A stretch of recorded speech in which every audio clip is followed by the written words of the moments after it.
Ya, baik. Syukran. Jazakumullah khair. Ya, di ayat yang ke-37 jamaah sekalian, Allah Subhanahu wa taala berfirman, "Fataqabbalaha rabbuha biqabulin hasan." Ya, jadi ayat ini merupakan rangkaian sebuah kisah dari ayat yang sebelumnya yang menjelaskan tentang nazar dari istri Ali Imran yang bernama Hannah. Ya. Ketika istri daripada Ali Imran dalam keadaan hamil, dia bernazar kepada Allah Subhanahu wa taala agar anak yang dikandungannya itu menjadi anak yang mengabdi kepada Allah Subhanahu wa taala. Ya. Menjadi seorang anak yang mensucikan Allah Subhanahu wa taala, menjadikan hidupnya penuh dengan ketaatan kepada Allah Subhanahu wa taala. Dan ini merupakan doa dari seorang ibu kepada anaknya, yang kemudian dibalas oleh Allah Subhanahu wa taala di ayat yang selanjutnya, yaitu Quran surah Ali Imran ayat ke-37. Allah mengatakan fataqabbalaha, maka Allah mengabulkan daripada nazarnya itu.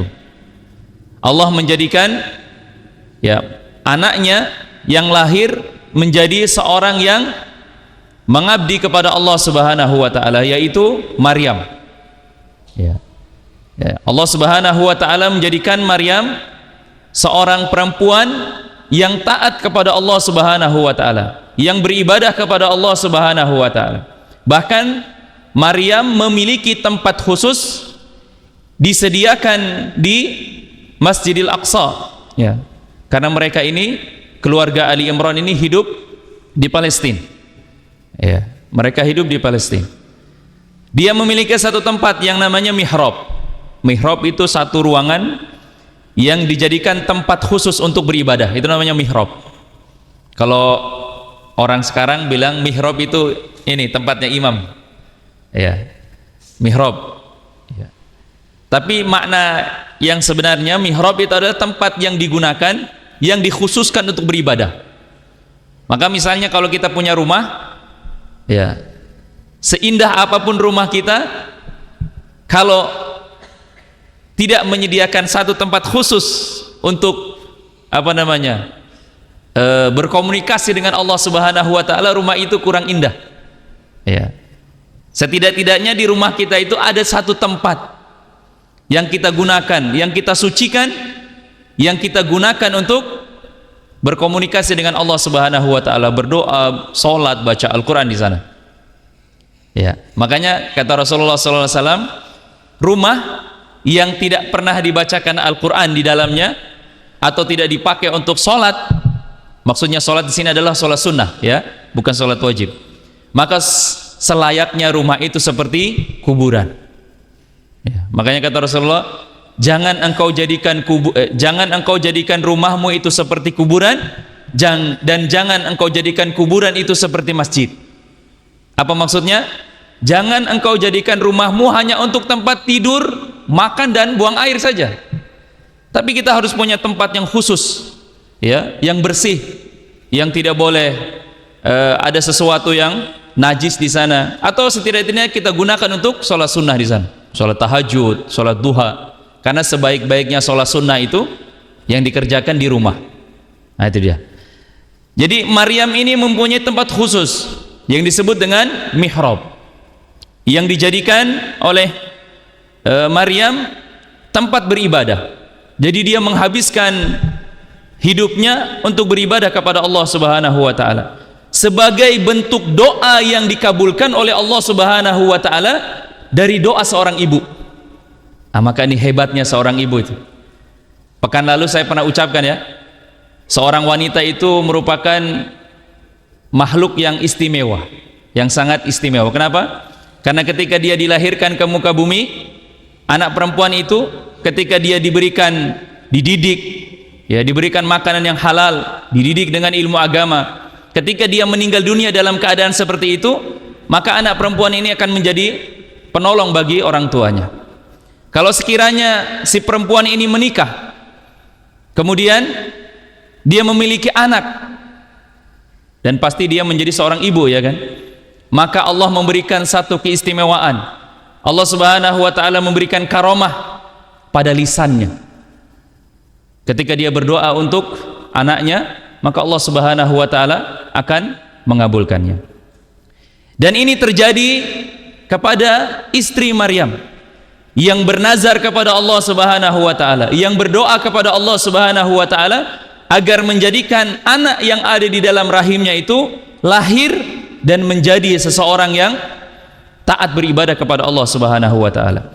Fataqabbalaha rabbuha biqabulin hasan wa ambataha nabatan hasana. Kemudian Allah mengabulkan doa daripada istri Ali Imran dengan melahirkan seorang anak perempuan yang bernama Maryam. Wa ambataha nabatan hasana, yang Maryam ini tumbuh. Ya. Di sini Allah Subhanahu wa taala menggunakan kata nabata. Kalau dalam bahasa Arab itu, Bapak Ibu, nabata yang butuh itu artinya pohon atau tumbuh-tumbuhan yang dia tumbuh dari kecil sampai besar. Itu namanya nabata. Dia tumbuh. Jadi Maryam ini tumbuh dan besar, yang dibesarkan oleh orang-orang yang istimewa dengan pertumbuhan yang baik. Maksudnya apa? Maksudnya Allah Subhanahu wa taala menjadikan orang yang mengasuh daripada Maryam ini adalah orang yang istimewa, yaitu seorang nabi. Siapa yang mengasuh Maryam? Pamannya sendiri, yaitu Zakaria. Allah mengatakan wa ambataha nabatan hasana wa kaffalaha Zakaria. Dan yang merawat Maryam itu adalah Zakaria. Karena Imran ini merupakan salah seorang pemimpin dari kalangan mereka. Maka salah satu kebiasaan yang ada pada saat itu, orang-orang itu membanggakan ketika dirinya dapat mengasuh dari seorang anak dari pemimpin mereka. Maka ketika lahir seorang anak dari pemimpin mereka, di antara mereka itu berebutan, bahkan sampai mengundi siapa yang berhak untuk memelihara atau membesarkan daripada anak dari pemimpin mereka.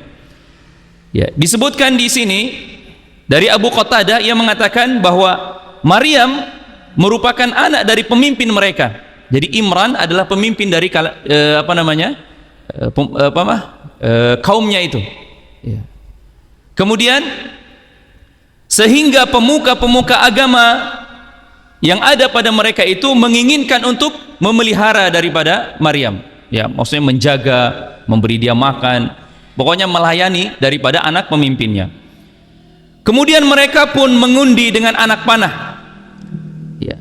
yang bertujuan siapa di antara mereka itu yang akan nantinya mengasuh daripada Maryam ini.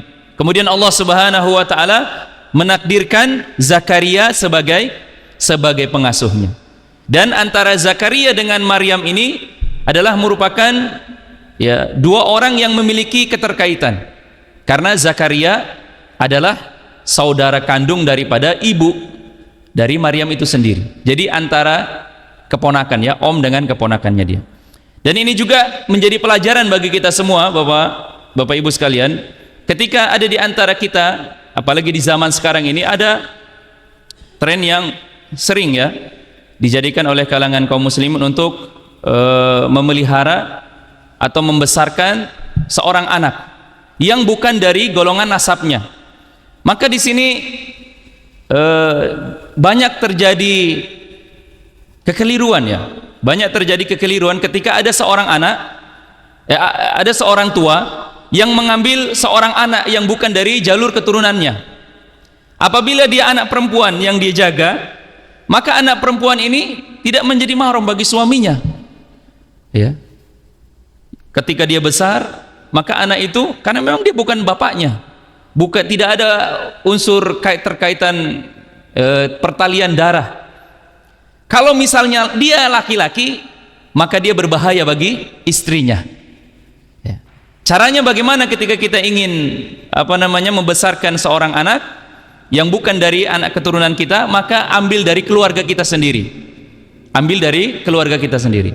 Kalau posisinya anak yang akan kita ambil itu anak yang perempuan, maka ambil dari jalur keluarga suami, karena itu aman bagi suaminya, ya. Kalau dia laki-laki, maka ambil dari keturunan jalur istri, karena anak laki-laki itu akan, ya, aman untuk istri kita. Tapi kalau dibalik, oh, bisa bahaya, karena seorang suami terhadap keluarga istri itu, ya, dia bukan muhrim, ya, ya. Ketika dia nanti besar di dalam keluarga, maka seorang suami harus punya batasan-batasan yang banyak terhadap anak yang dia jaga itu, ya. Jadi keterkaitannya antara Maryam dengan Zakaria merupakan pertalian saudara, yaitu antara keponakan dan pamannya.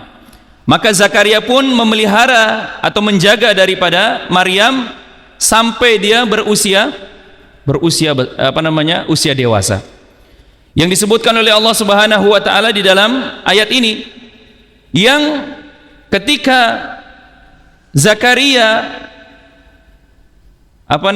datang untuk melihat kondisi daripada Maryam, setiap kali dia datang ke tempat ibadahnya Maryam, Zakaria selalu mendapati makanan-makanan yang sudah terhidang di dalam mihrab. Itu. Kullama dakhala 'alaiha Zakaria al-mihrab wajada 'indaha rizqa.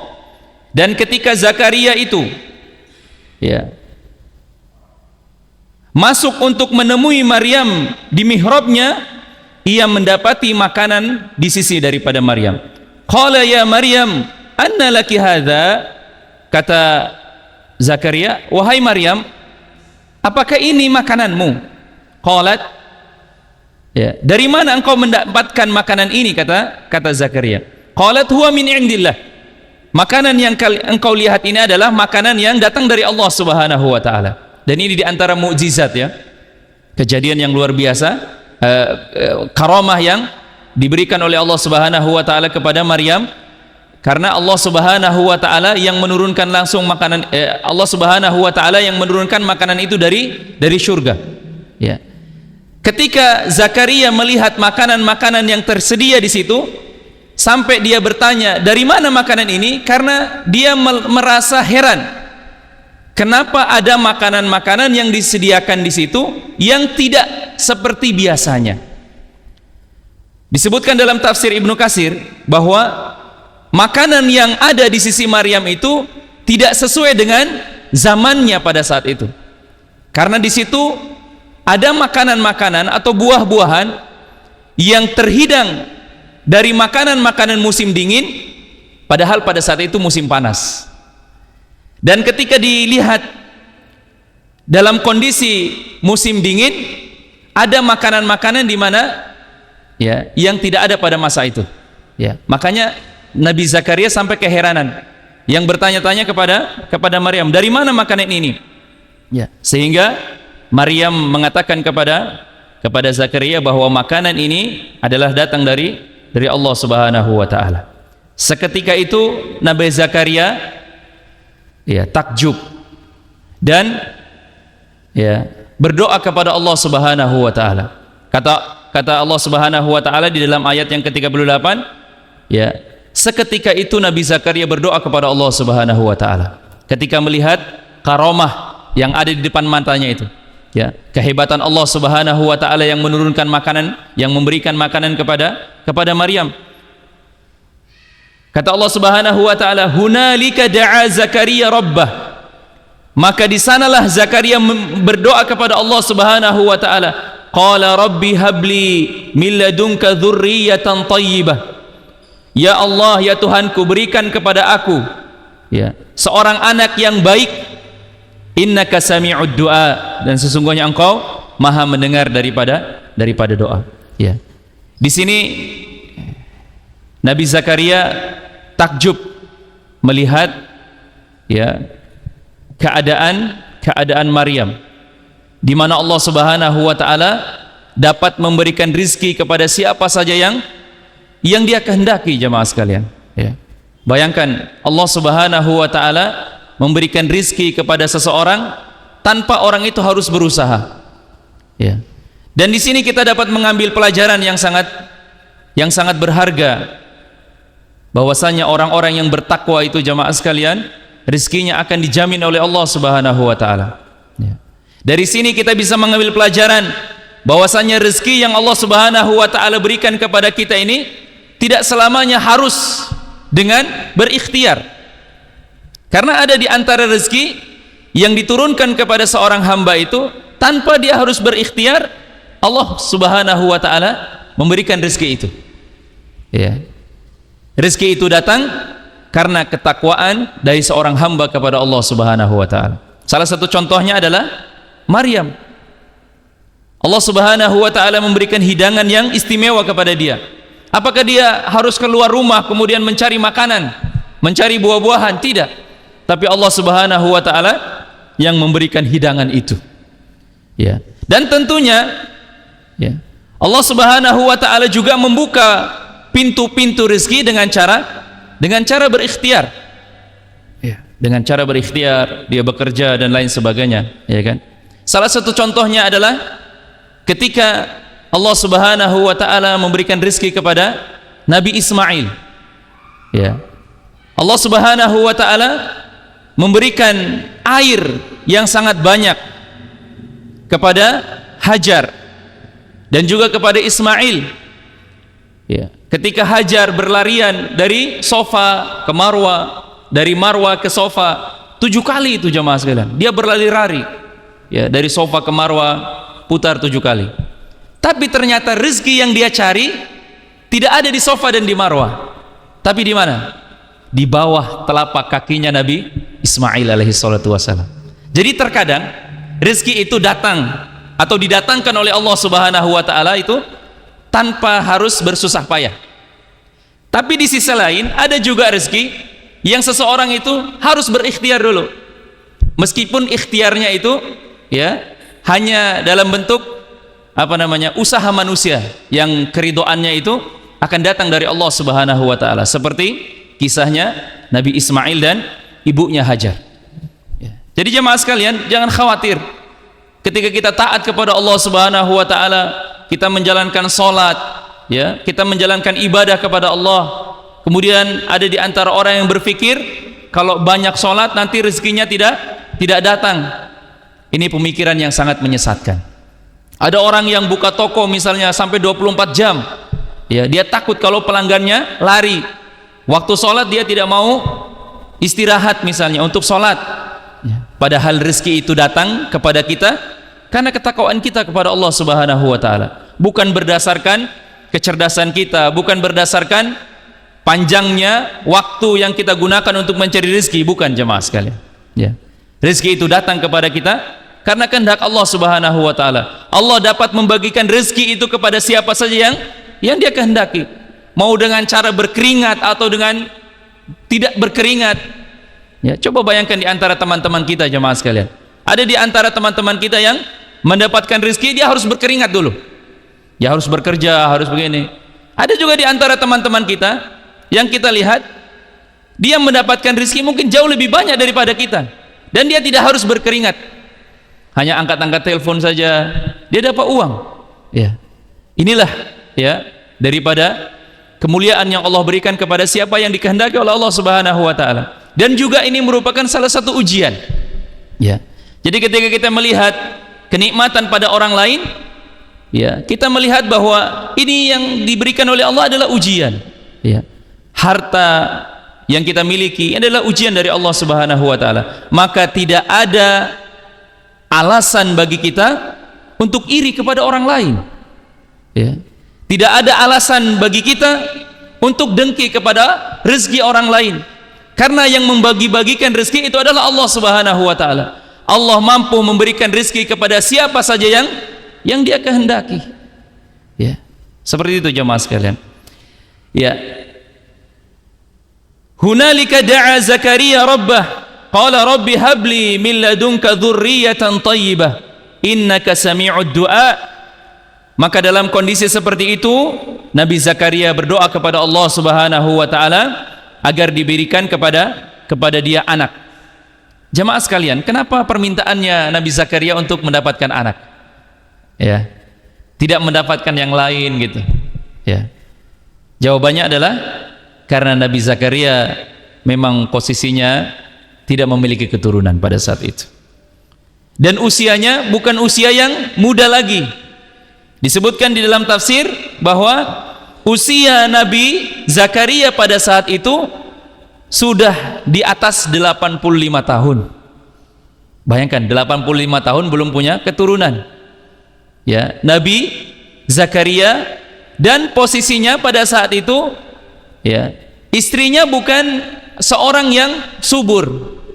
Di dalam Quran surat Maryam Allah mengatakan ya, dan juga disebutkan di ayat ini nanti bahwasanya dia mengeluhkan kondisinya yang sudah tua dan keadaan istrinya yang mandul. Secara akal tidak bisa ya dia memiliki keturunan. Makanya di sinilah Nabi Zakaria memohon dengan sangat kepada Allah Subhanahu wa taala. Ketika Allah mampu memberikan makan kepada Maryam dengan cara yang istimewa, maka Nabi Zakaria mempunyai keyakinan bahwa Allah juga mampu memberikan anak keturunan kepada dirinya. Maka jemaah sekalian, di ayat yang selanjutnya Allah mengatakan fanadathul malaikah wa huwa qa'imu yusalli fil mihrab annallaha yubashshiruka bi Yahya. Maka setelah kejadian itu ya, ketika Nabi Zakaria dalam kondisi sedang mendirikan salat di dalam mihrabnya dia, maka malaikat Jibril turun kepadanya dengan memberikan kabar gembira berupa akan diberikan seorang anak yang namanya langsung diberikan dari Allah Subhanahu wa taala, yaitu Yahya. Ini Zakaria memiliki anak yang namanya Yahya, yang dia memiliki sifat dan ciri-ciri yaitu musaddiq, adalah seorang yang akan membenarkan risalah yang akan dibawa oleh seorang yang akan datang setelah dia, yaitu Nabi Isa alaihi salatu wassalam. Ya, musaddiqan bi kalimatin minallah. Di sini Allah mengatakan musaddiqan bi kalimatin minallah. Ya, kenapa Allah mengatakan bi kalimatin minallah? Karena Nabi Isa itu lahir ya berdasarkan kalimat yang Allah Subhanahu wa taala keluarkan, yaitu kalimat kun. Karena nanti Maryam itu ya akan memiliki seorang anak yang akan lahir seseorang bukan dari hasil pernikahan, tapi dari mukjizat dan tanda-tanda kebesaran Allah Subhanahu wa taala bagi seluruh manusia. Ya, itulah Nabi Isa alaihi salatu. Makanya Allah mengatakan musaddiqan bi kalimatin minallah. Ya. Yang akan membenarkan ya kalimat dari Allah. Ya, kalimat dari Allah maksudnya di sini adalah Nabi Isa alaihi salatu wasallam. Wa sayyidan wa hasura, dan dia akan menjadi seorang sayyid, menjadi seorang pemimpin di kalangan mereka itu. Wa hasura, dan dia juga adalah seseorang yang hasur. Hasur itu adalah orang yang tidak menyibukkan dirinya dengan hawa nafsu. Makanya disebutkan bahwa Nabi Yahya itu tidak memiliki terlalu banyak ketertarikan dengan lawan jenis. Dia tidak suka perempuan. Bukan berarti dia suka sama laki-laki, tidak. Maksudnya dia menjadikan dirinya itu beribadah kepada Allah Subhanahu wa taala. Dia sibuk dirinya ya taat kepada Allah Subhanahu wa taala. Wa nabiyya, dan juga dia akan datang ke muka bumi ini ya, kata Allah Subhanahu wa taala, menjadi seorang nabi.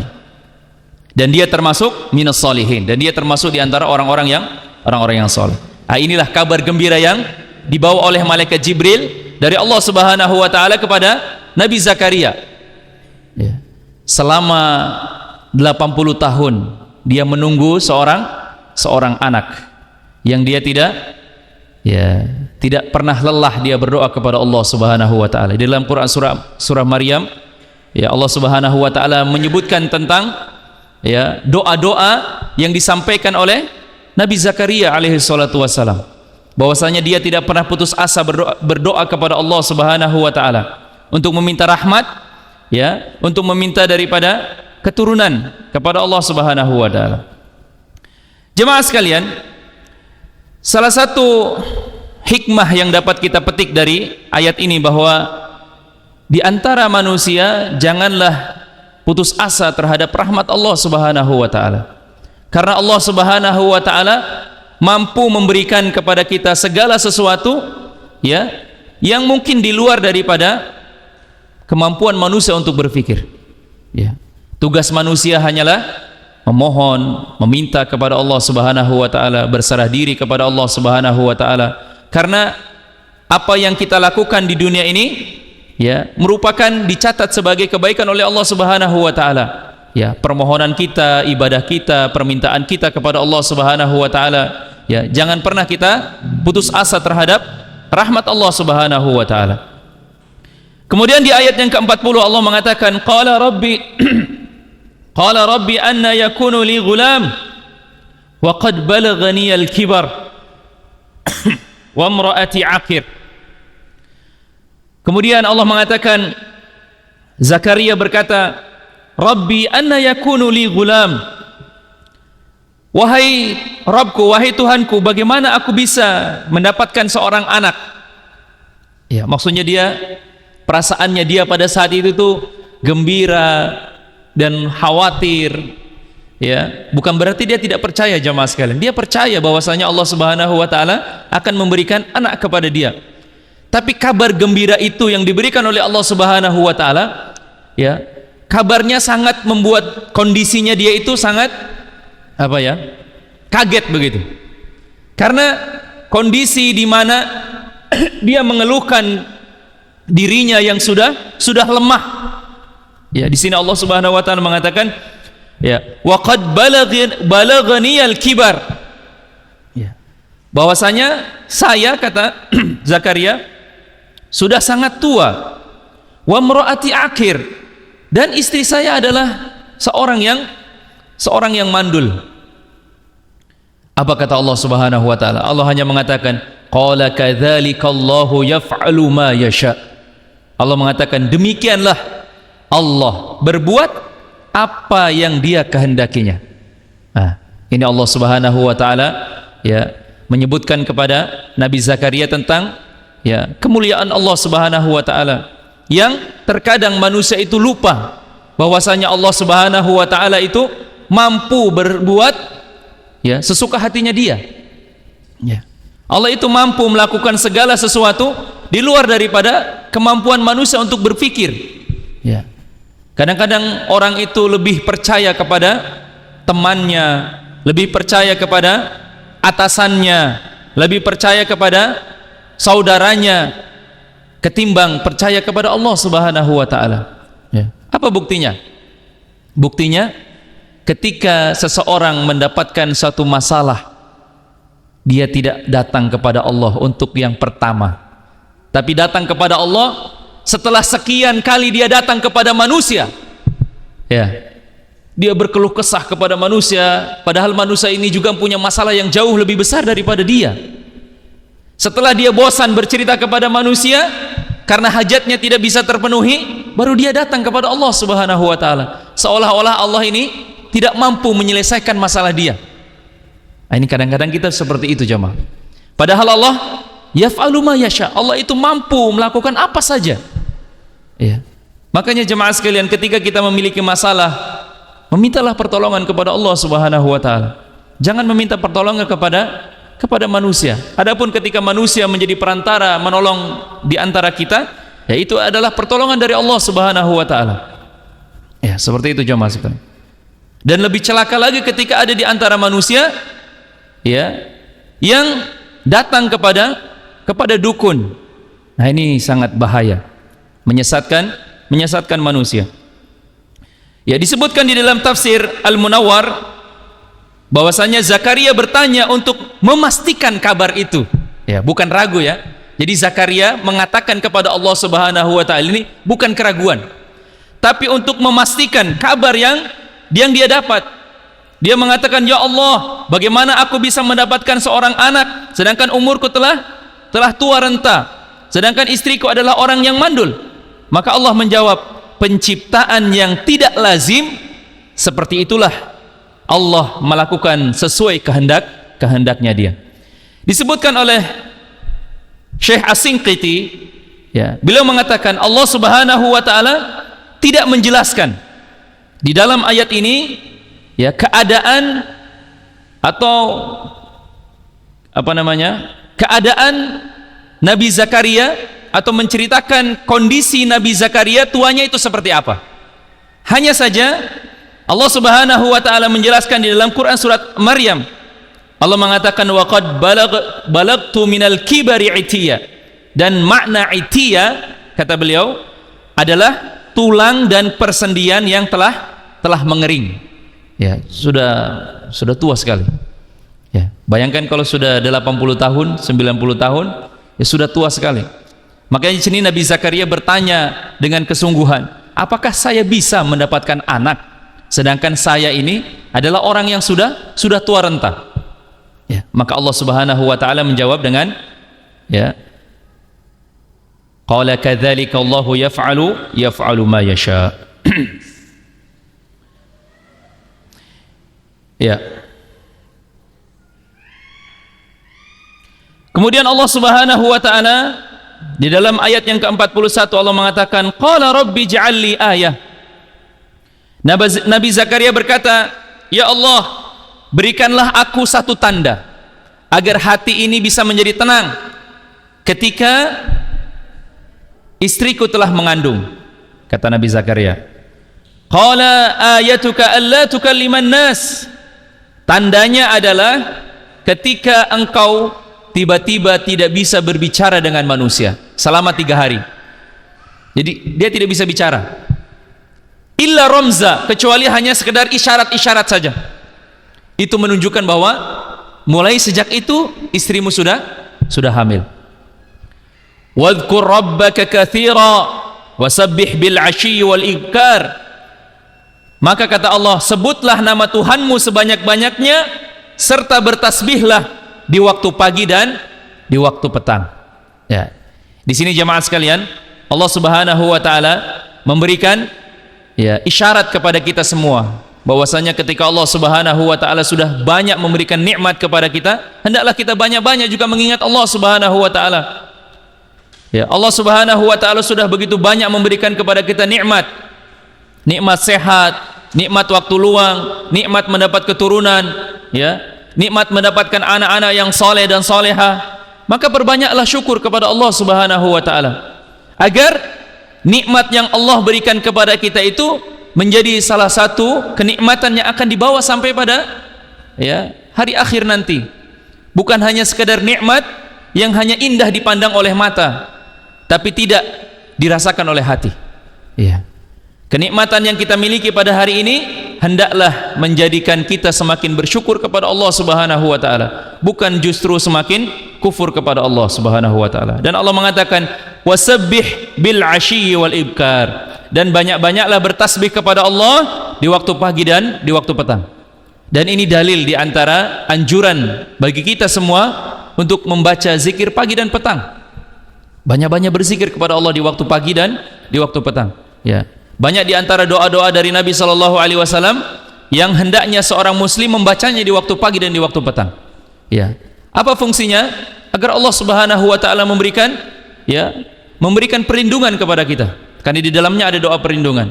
Ya, seperti yang disabdakan oleh Nabi sallallahu alaihi wasallam, siapa yang membaca ayatul kursi di waktu pagi, maka dia akan mendapatkan perlindungan sampai petang. Dan siapa yang membaca ayat kursi di waktu petang, dia akan mendapatkan perlindungan sampai pagi. Jadi orang yang membaca ayatul kursi di waktu pagi dan petang, dia akan senantiasa dilindungi oleh Allah Subhanahu wa taala di dalam kehidupan kesehariannya. Ya, tidakkah kita menginginkan perlindungan dari Allah Subhanahu wa taala seperti ini?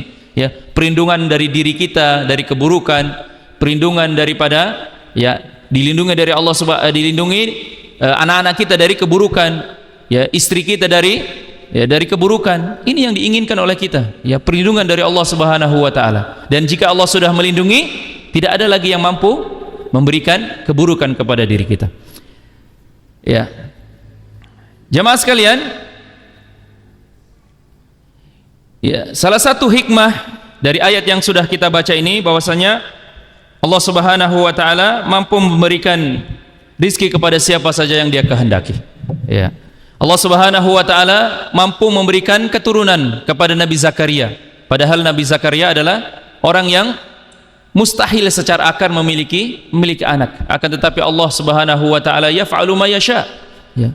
Ketika perkara-perkara yang sulit itu mampu diselesaikan oleh Allah Subhanahu wa taala, apalagi masalah-masalah yang ringan, maka Allah lebih mampu lagi.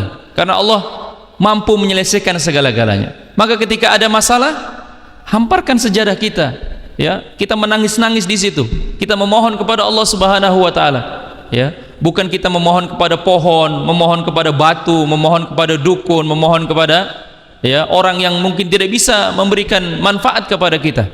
Satu-satunya zat yang mampu menolong kita adalah Allah Subhanahu wa taala.